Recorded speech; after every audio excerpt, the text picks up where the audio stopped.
This is Tyrese, and you're listening to Setting the Pace. Well, hello there, Pacer Nation, and welcome back to another episode here of your Go-To Pacers podcast. It is part 2 of the Mailbag for August, and me and Facci are answering your questions and just discussing them. So, anything going on in your world, Facci? How are things going over there in New York?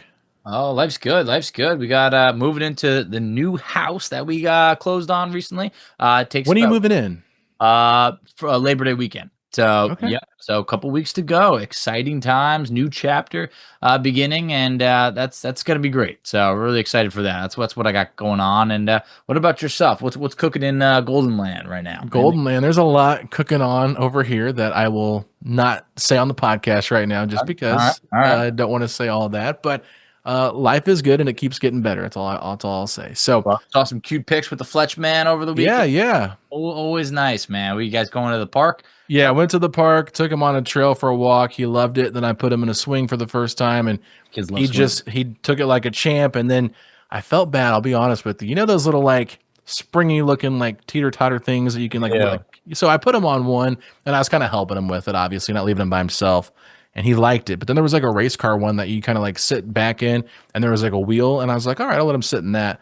Well, he couldn't reach the wheel, but he was trying to reach it. So I kind of like scooted him up, and I think his skin kind of rubbed up against that plastic. You know how it kind of burns him a little bit. Started crying. I felt terrible. It's like worst dad of the year. So then I pick him up. He's fine. I put him back in a stroller. We go for another walk, and he passed out. He was exhausted. I think the heat got to him, the swing, everything. He was having fun, just too much fun, and knocked him out. So it was a great time, though. I loved it, and I thought he had a great time. I mean, besides the time when I skidded up his leg up against the the plastic, I didn't make him cry the whole time, so he was happy. If it makes you feel any better, my daughter and I went for a long walk. She insisted on wearing boots. It made no sense. She had no socks on, but you don't want to argue with a 2-year-old when it comes to what shoes to wear. She came in, she had a blister on her foot. She kept saying, "Dada, it hurts, it hurts." I was like, oh man, I felt bad about it, but I knew she insisted on wearing the boots, and she'll get tougher from it. So those kids, they live and they learn, and hey, that's what parenting's all about, just kind of finding out those little things. But hey, we got some mail to read today. I appreciate everyone for sending them in. The stamps, the envelopes, you guys, you're too kind, and we want to read what you got today. So I'm going to ask you, Alex, you want to start with the first one, or should I? I'll start with the first one just because I know you want to ask all 3 questions on the 3-part question. Oh man! All right, set me up. There we go. I'll go with number 1. This is Josh. He wants to know: does Andrew want to run his own team after getting to do so for this season? I think we gotta first see how it works with Nembhard. Why don't we call Andrew Nembhard up real quick and see what he thinks? Because I can't answer this question for him. I know. And this is one of those where it's like, he hasn't been the full-time point guard for us yet. So we can't just say like, hey, is he going to want out after this? Like, let's see how it goes. Of course we want it to like absolutely work out. We want him to see him flourish, be the best version of him, like take that next step. Imagine how dynamic he could be if he has all this experience. And then you have Halliburton, with him. Like the Pacers would never skip a beat at any point. But what I will say is this, like I remember before he signed the extension, you and I being like, I don't know, like what if he doesn't want to be playing off of Halliburton? What if he wants to be the lead guard? And we're like, a team like San Antonio could come and like swoop him up or anything of that sort. But his fresh 3-year extension kicks in this year. So even if he balls out, the Pacers still have him under contract for the next 2 years. I don't think he's going to, just want out or be disgruntled or anything like that.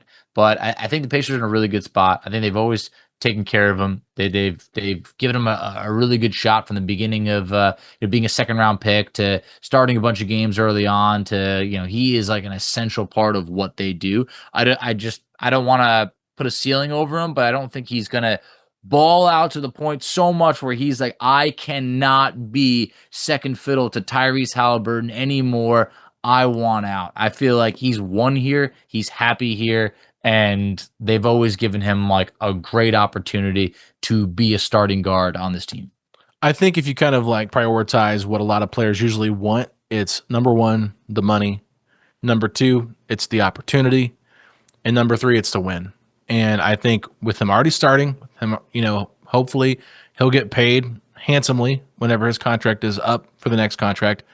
And I think he's going to have a better chance of winning here next to Tyrese than potentially going somewhere else. Now, look, San Antonio, we know, like I was bringing that name up as someone that made me nervous. I remember last summer, Jake Fisher did report that the Spurs did call the Pacers to try and pry Andrew Nembhard away after what he did against the Celtics 2 playoffs ago and just like showed what he could do. And obviously we saw Andrew Nembhard have some ups and downs as a primary ball handler this past season when Halliburton wasn't playing. I thought he was almost better the year before at times when he had some really good moments, but he'll have a full year to kind of test the waters a little bit, maybe have a better appreciation for what Halliburton has to do on a night-to-night basis.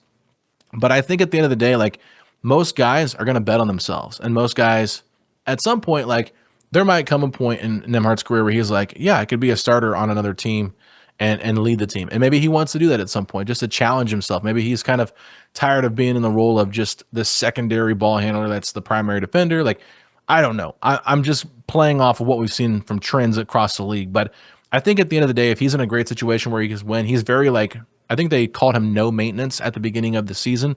Last year, Carlisle talked about how, you know, Andrew was just no maintenance whatsoever. And so it's almost like you have to like encourage him to like be a little bit more vocal about things and like just try to cater to him a little bit because he never complains about anything. So yeah, I don't really necessarily see Andrew Nembhard as like this big egomaniac that's just craving the attention, craving the stardom. I think he would love to be a star if it happens naturally, but I don't think that his desire is to just leave for greener pastures. I think he feels like he's in a great spot here and let's play it out and move forward from there. So I'm not worried about this season.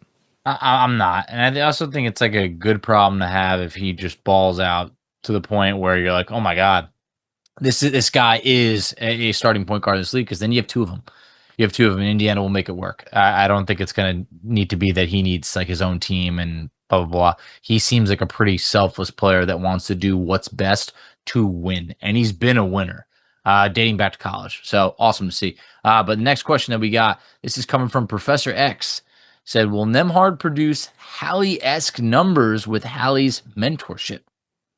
Good question. I think it's a good piggyback off the conversation we were just having there with Nembhard as well, too. So I purposely put those together in case you guys are wondering. But it's just, I personally think that it will not be able to be replicated. Halliburton is such a one-of-one player. He is so special. And I understand, like, Nembhard might get more double-doubles this year, might have opportunities where he does lead the team with 10 assists multiple times. I wouldn't count on that, though. I think we might see probably a dozen or 20, whatever, double-digit assists. He might be more in like the 7-8 range than what Halliburton does on a night-to-night basis, because what Halliburton does is so difficult to do, and Halliburton's such a great passer. Not saying Nembhard's not a great passer, but they see the floor completely differently, and Halliburton is just an elite-level talent that it's hard to teach what he sees, and he just has such great feel for the game. Him and Nembhard are completely different players, so I think, you know, the shooting from Halliburton, you're not going to get that from Nembhard, but Nembhard also is better at driving, in my opinion, because he can brace for more contact, things like that. So, yeah, I mean, they're just 2 different players. I don't think we need to try to make Nembhard Halliburton-esque. No, I think you're setting up to fall short on expectations if that's the case. Like, this isn't the NFL where you could just say, oh, we can plug in any running back, and we'll just draft someone in the first round and plug him in, and he'll get 1,000 yards as well. Like, this is Tyrese Halliburton that we're talking about. I would say, like, a top 2 point guard by you would think by everyone's definition. Like, some could say the best, some could say, okay, hey, he's top 2. This is a special special player.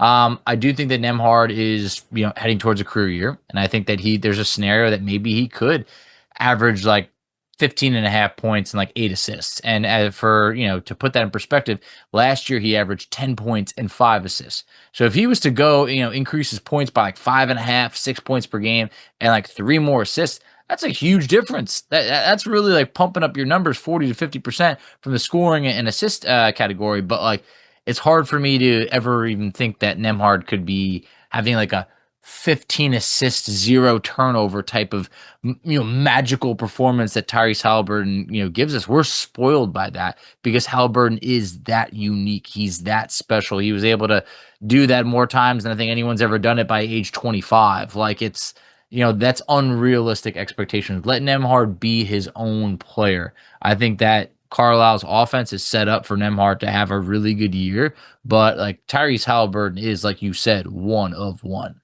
Yeah, I mean, if you're going to go to the running back comparison, like the first thing that popped off my head was like when Tennessee traded away Derrick Henry and they had Tony Pollard as their backup. Like Tony Pollard's a good running back, but he's not Derrick Henry. And he could still maybe get 1,000 yards rushing in the Titan system, especially with their lack of a great quarterback, dynamic quarterback. But Derrick Henry is incredible, right? Like, this is an MVP level player, and I'm not saying Halliburton's MVP level, but at his position, he's top 3. You know what I mean? Like, if you're looking at point guards across the league, you can probably make the case Halliburton's like a top 3 point guard in the NBA. Okay. There's probably some pushback. Maybe if you look at like Shea and different guys that are out there like Steph, whatever. I haven't really gone through and like ranked all my point guards or whatever. We haven't done that yet. But I'm just saying like Derrick Henry is like a game-changing running back. And when you try to replace him with somebody else, like it's going to be a major drop-off, even if the other person can still produce at a high level. That's kind of what I would compare Halliburton and Nembhard to. You lose Halliburton, you give Nembhard more reps, but still, Nembhard is really awesome. I love Nembhard. You guys know how I feel about Nembhard. Yeah. He's not Tyrese Halliburton. He's not all NBA level player. Yeah, just nobody is. Unless you're, like you said, unless you're going out there and getting one of those very select guys that you mentioned, like an SGA, no one's filling those type of shoes. So I just think that, don't have those unrealistic expectations because you're setting Nembhard up for failure. You're setting yourself up for disappointment. Let him be his own man and step into his own shoes and be able to kind of like, write his own chapter, because this is going to be a really fun year to watch him grow. But like, we can't just say Nembhard's going to go from being like the lockdown defender to arguably leading the NBA in assists. Like, that's just unrealistic. All right, well, let's move on to our next question here, Facci. We've got 3 questions from one life enthusiast on Twitter. So hit us with the first question. Actually, no, we have Keenan. Oh, did I skip one? Oh, man, I did. You're right. My bad. I got to ask this one for Keenan. Then I just was talking so much, I thought we were on that question, so I do apologize. From Keenan, he said the Pacers have not had a good track record of signing their draft picks to second contracts. Which player currently on his rookie deal, Mathurin, Walker, Sheppard, Furphy, or Cam Jones, do you see having a long-term role in the Pacers organization beyond the next couple of seasons? I think this is a great question. Because awesome question. Pacers do have a bad track record of that. I remember when Miles got that second contract, that was like he broke the streak of just like so many different Pacers who like were not getting second contracts. But I feel like Sheppard and Furphy are like kind of like I'd say cop-out answer, but I feel like it's like, okay, Sheppard, I just kind of expect to be here for a while, and Furphy just seems like he's young enough, and I don't know, maybe it's just the fact that like he still has a couple years to go or anything like that. So I think those two will probably be here long term. Cam Jones, I just totally don't know, because let's rank them 1 through 5 just to make it more fun. Sure. Okay. Most likely to be here, maybe I'd say Furphy. Okay, I would agree with you. I'll go 1 Furphy. Yeah, I'll go Furphy. Number 2, I'll say Sheppard. Okay. This is tough, man. This is tough. It really does. I think they are the same player, and based on what Chad said, so I kind of wonder if they would keep both of them if they keep one over the other. Yeah, it's interesting. I mean, I'm going to put Jarris Walker here at number 2 for me. For most likely to be here? Yes. Wow. Okay. I think they value his size. I think they value the size. I'm just wondering, like, I have a weird feeling about Jarris. I don't know why. Good. I want to get that weird feeling. Yeah, I want to get that weird feeling because now I'm feeling good about Jarris for whatever reason. I feel like they want to keep him here long term, and I think he's going to figure it out, whether it's this year or next. I think if he doesn't figure it out this year, there might not. I know I said that before, but it's just going to be different because the opportunity will be here. I think he'll figure things out. I think he will. I believe in him as a player. I hope but I think he'll elevate even more. And I think with Toppin's contract, it's more tradable where you could maybe slot Jarris in more to the 4, maybe his natural position. That's kind of part of the thing is like, as long as you have like, you're going to re-sign, Nesmith, and then, hopefully you re-sign Mathurin. Then it's like, okay, well, like where does Jarris get his playing time? And it almost feels like eventually Obi's got to go in order for Jarris to ever really be full potential Jarris. Yeah. It gets tough for him to ever like live up to, the 7th overall pick, really like the 6th, but you know how the trade went. So, yeah. Anyway. So you said Furphy Sheppard? Yeah, I said Furphy Sheppard, but I like your point on that. Then I would say in terms of most likely, I would say I'm gonna say Mathurin, Walker, Jones. So you think Jones is the most likely to get traded?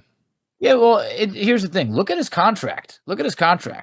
There's really not a commitment after pretty much kind of after year. Good point. Like there's some money guaranteed in year 2, but like year 3 and 4 are not guaranteed at all. And like I don't know, this Pacers team right now, it's already good to the point where like he has a harder path towards playing time than I think some of these other guys in the year past. Like you look at a guy like Johnny Furphy, who was able to get like a handful of minutes here and there last year. Like now Furphy looks good. Now all of a sudden it's like, okay, well, like you'd love to see him get minutes. Cam Jones is that guy that, like, knock on wood, you hope no injuries happen, but like I don't know. It's going to be a little bit tougher. Okay, so for me, I'll go Furphy, number 1, most likely to be here. Jarris Walker, Cam Jones, Sheppard, Mathurin. That's what I would do.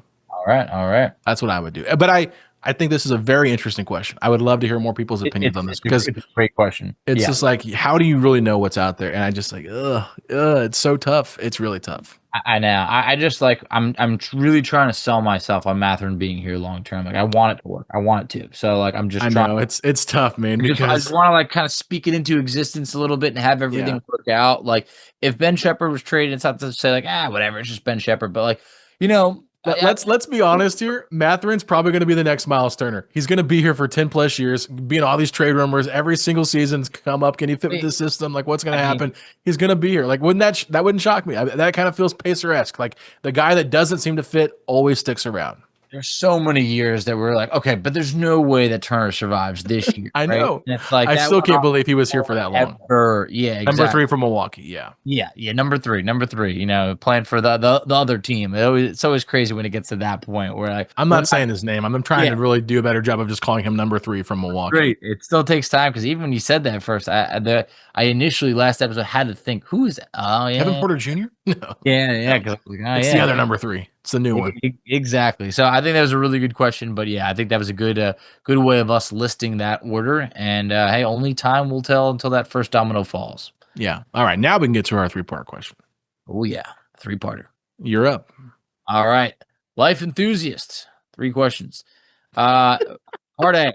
Would you rather see one of the fringe rotational players like Furphy or Wiseman hit amid this year of developmental freedom, or the Pacers consolidate and allow for a more likely contender, example Mathurin, to thrive with consistent minutes? Good question.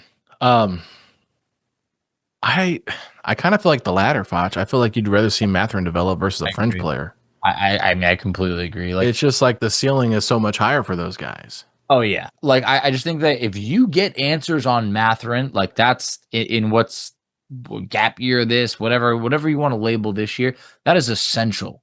Like if all of a sudden you're like, nope, Mathurin is too special of a talent to the point where you just have to make it work, then you feel great about that. And if you can get him to commit to a long-term deal, it's not that if you can get him, if both sides can say, hey, we want to do this, let's do it, and they get a deal done, great. We can stop with the trade talk for Mathurin, this, that, and you have a really good player developing. So I would say I would rather that happen than James Wiseman, the player on a very, very small, non-committal, 1+1 type of contract, pans out.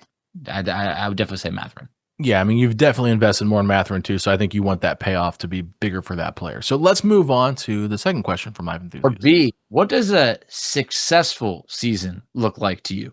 Yeah, that's a great question too, because I think we've talked about this before on different Mailbag podcasts, like going into the season, like what do we expect and that kind of thing. I would say at this point, you make the playoffs, whether it's 8, 7, 6, 5, 4, 3, 2, 1. I don't care what position you get. Make the playoffs and be competitive in the first round. That would be like the bar, right? That's the low part. I think the other part for me, like a successful season for the Pacers, would continue to see them develop. I think you see Isaiah Jackson take a step forward and prove that he can be a piece that fits with this team, whether he's a starter or not. I think Mathurin continuing to grow, fitting into the system more. Nembhard proving he can be more of an on-ball point guard at times. I think Jarris developing and becoming a consistent rotational player for this team and proving his worth.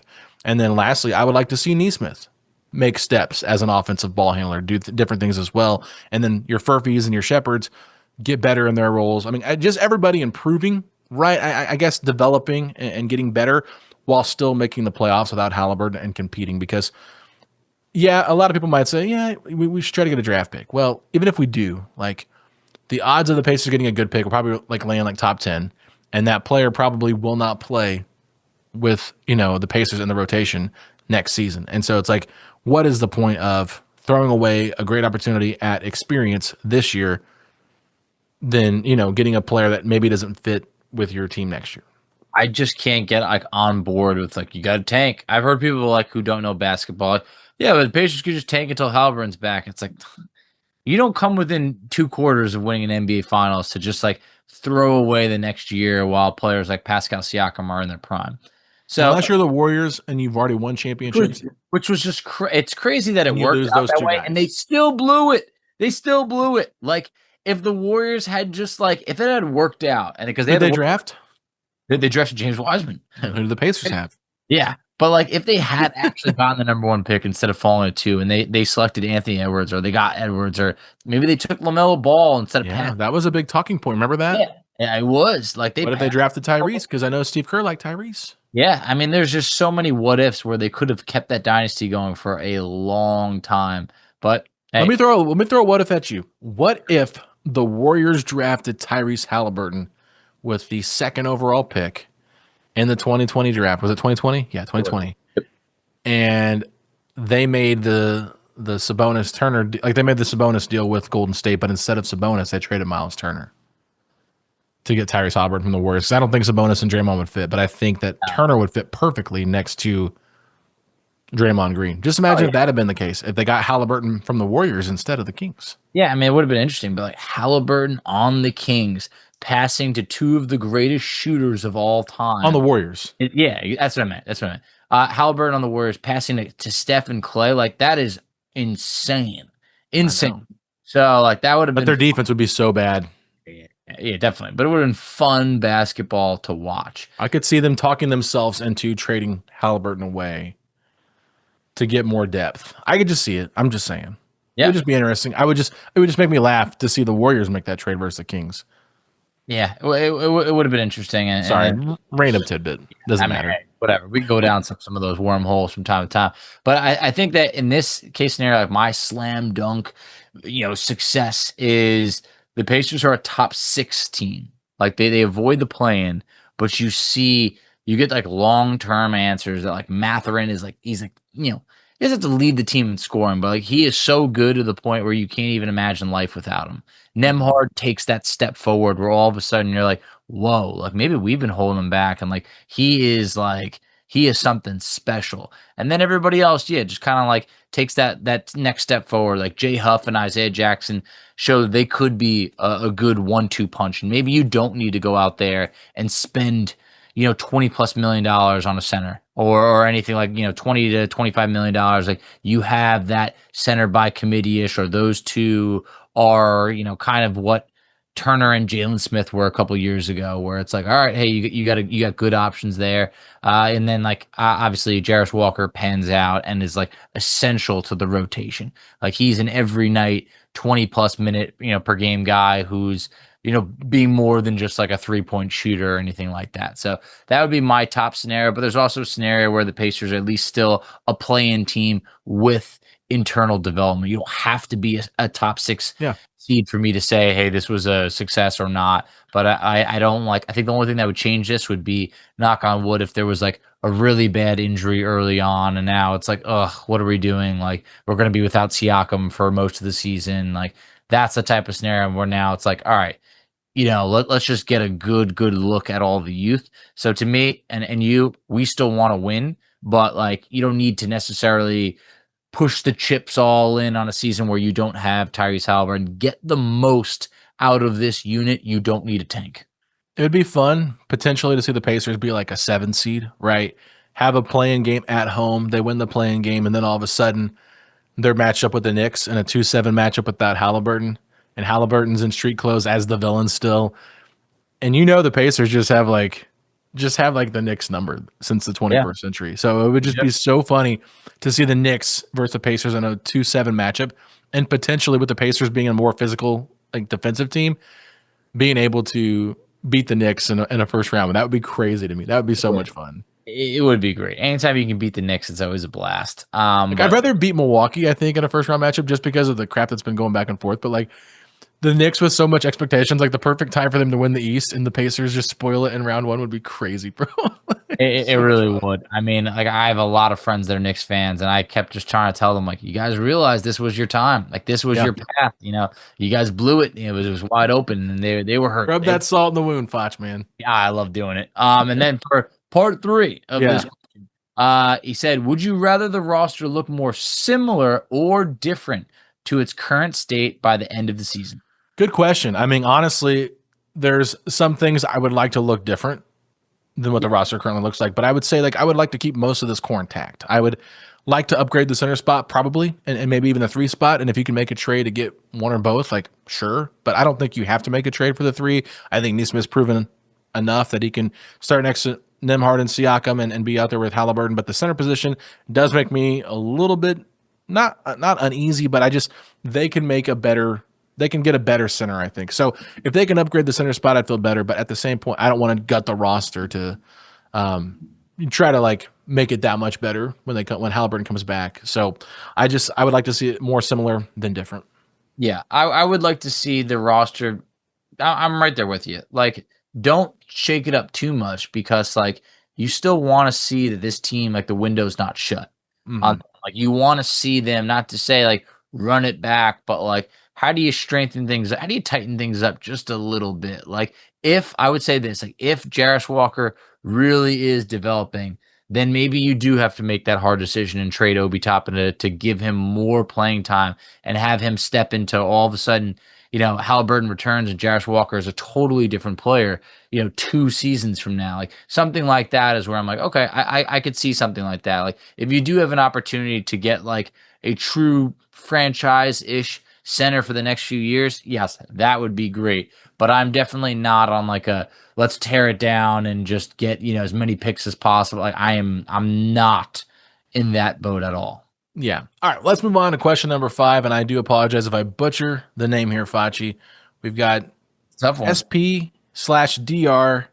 Kecklord, and maybe there is some reference that I am not getting here. So if anybody understands what this name is all about, more power to you. I have no idea. I'm not hip. I ain't up to date, so I'm sure it went way over my head. Oh, yeah. I mean, if it's over my head, I'm sure it's over your head. Oh, it's well over. Yeah, because I'm a little bit taller than you. But anyway, with that being said, the question is, with no Halliburton, do you think that players on our team, like Aaron Nesmith, will improve on creating their own shots? It's a really good question. I'd like to say so. I mean, I feel like Nesmith has to because he gets such good looks from Tyrese Halliburton where he's able to be like a true catch and shoot guy at times. So I feel like, you talked about it, maybe it was last episode, maybe it was earlier this one, where it's like, you want to see him put the ball on the ground a little bit more and be able to move around. Like you think of Nesmith versus the Knicks in that fourth quarter where like he's just letting it fly. Like a lot of that was not dribble, spin move, whatever, go for it. It was just, hey, catch it, shoot it. So I think that, there's more to his game that we're going to see this year. And I think that, I definitely think he will be. I mean, just think about how much Nesmith has evolved since he got traded here. Like he's become a much better catch and shoot 3-point shooter. Like a lot of times, if you look at what happened with what he was doing at Vanderbilt, like I think Carlisle even talked about this in an interview. Maybe it was with Caitlin Cooper. Maybe it was with Chris Long, the one that he did. He said Nesmith was running off screens and they were like running things for him to get actions.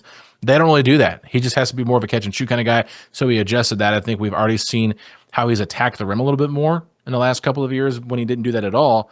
And now we've slowly seen him kind of do. Yeah, that dunk against the Cavs. I mean, woo! Yeah, the Knicks. Yeah. In the playoffs. Yeah. Mm-hmm. Yeah, that over Mitchell Robinson. That was sick. Exactly. That was like. I think the one that stands out the most is the one on the baseline against Jared Allen against the Cavs. Yeah, that was a good one as well. That was his first one though. That was like why I was like, whoa, okay. If he can do this more often, like let's see it. And then we saw even against the Knicks last year in the playoffs, not in 2025 but 2024, like when he went, I think 8 for 8 or whatever it was. Was it 8 for 8 that he did in the playoffs in Game 7? Like he just yeah against the Knicks. Mm-hmm. Yeah, it was just like, and he was hitting open threes, but he's also like one dribble in, shoot, score. And then obviously what we saw in game one against the Knicks, where he just like, they're running offense for him. So like, he is definitely like this wild card of an offensive player that can probably do more than what we've seen. And I think that he's going to evolve with a bigger role. I would also like to see Obi Toppin maybe be more of an on-ball scorer. We saw little hints of it during the playoffs when he would like get a mismatch and drive to the basket and score. I actually felt more confident with Obi driving than I thought I would, because it seems like people forget how much of an on-ball scorer he was at Dayton. He's definitely taken such a backseat role to that in the NBA, but I think because he's got that experience of like being the guy before, he can do more of that. So I would just like to maybe see him create for himself a little bit more as well. Obviously, Furphy is another guy you want to see get better at that, but Nembhard's good at it, I think. Siakam's great at it. Mathurin's definitely great at it. McConnell's great at it. So you've got on-ball guys that can do it, but maybe just seeing more reps from other guys would be huge. Yeah, couldn't agree more. I think that those two, Nesmith and Toppin, have the ability to do it. And I think this year they're going to be asked to do it a little bit more. Maybe Jarris a little bit too. Yeah, totally. I would say so. I think that those guys really got into a rhythm of just kind of catch and shoot and put it up there. But like, they have the skill set to be able to do more. I think we're going to see it. And I don't think Shep is a guy that's going to be doing that kind of stuff. I just don't feel like that's his game. I don't either. I don't think we need to see it either. And it's not to say, it's not to, kick the man or anything like that. But I just feel like it's like, all right, you know what? Like, I want to see that 3-point shooting we've been waiting on. But these other guys, Aaron Nesmith, like, load the career year. I think this is going to be, I really do think this is going to be a career year for him. All right. Last question here, Facci. You got this one. All right. Jameson MC. I don't know. It depends. Yeah, said, which do you think could be replicated again the most? Aaron Nesmith's heroic fourth quarter against the Knicks in game one, or Tyrese Halliburton's inhumane ability to make 4-game winners in a playoff run? Before you answer this, I just want to say, this is an incredible question. We got some really good questions. So not to sound like a broken record and go, good question, and do like what we've talked about, where are people just saying that, or are they just thinking about an answer? I think that like you could go either way on this, and this was a really good question. I disagree on going either way. I think it's a good question. 4-game winners we've never seen before. Somebody getting hot in a fourth quarter we've seen before. Yeah.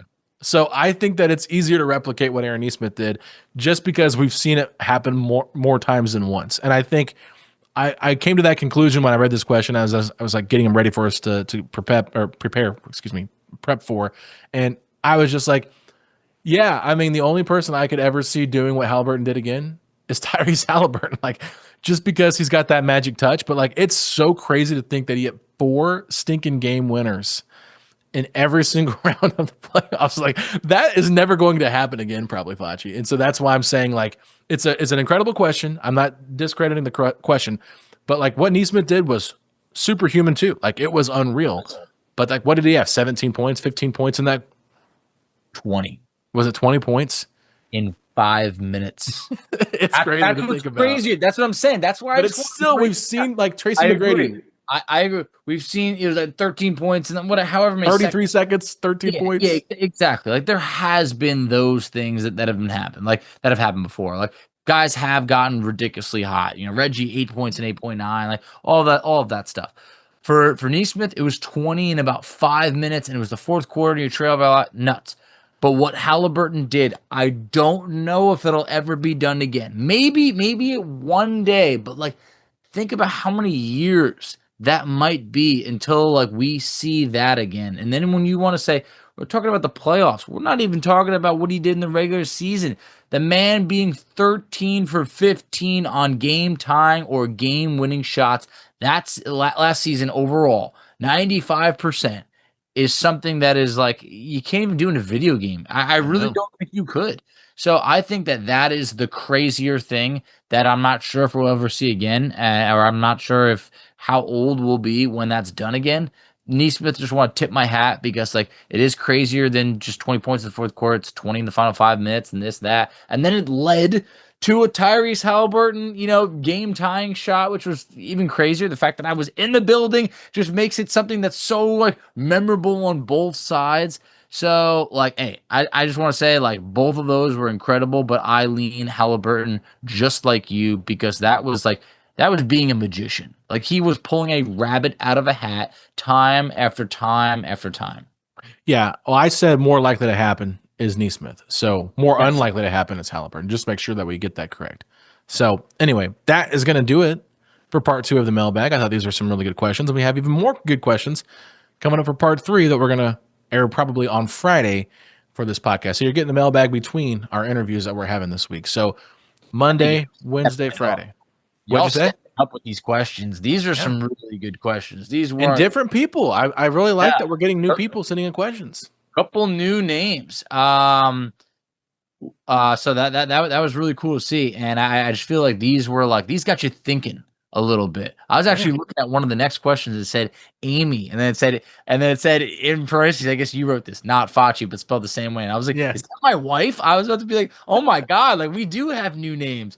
But no, it wasn't. But look, this was just great to see, and I think that these questions really did kind of get us thinking. What was the, in a previous mailbag, what was like the best non-playoff memory, or what was tougher, or this or that? What is success? Like I think these are all like there's no firm answer on what it is. It's all about like opinions weighing in. So appreciate everybody that sent in questions for the first 2 mailbags. Yeah, and I will say too, we didn't really have a lot of duplicate questions because we do get that quite a bit in some of our mailbags, and we try to answer all of them. And I try to like look at all of them, maybe like mash them together if somebody kind of asks a similar question. But no, I mean, I thought it was great. I didn't delete the tweet. I know a lot of times like I'll do that just to make sure there's no more questions coming in. But if we get some more questions that come in that are good conversation, we'll add that to a 4th mailbag later in the month. But yeah, I just thought it was great stuff. So appreciate everybody doing that. If you're not already, please though, subscribe to the YouTube channel, because whatever you guys do, it helps us whenever you subscribe, and hit that like button on all of our videos as well. If you're watching on YouTube, especially if you like the conversation, leave your comments to any of our questions that we discussed.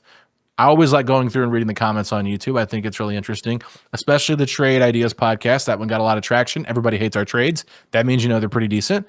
So that's good. And then if you're following us on any audio platform, subscribe to the show, follow the show, give us a 5-star rating and review. It really does help more people find us on social media. But Facci, where can we be found at on social media if people aren't following us?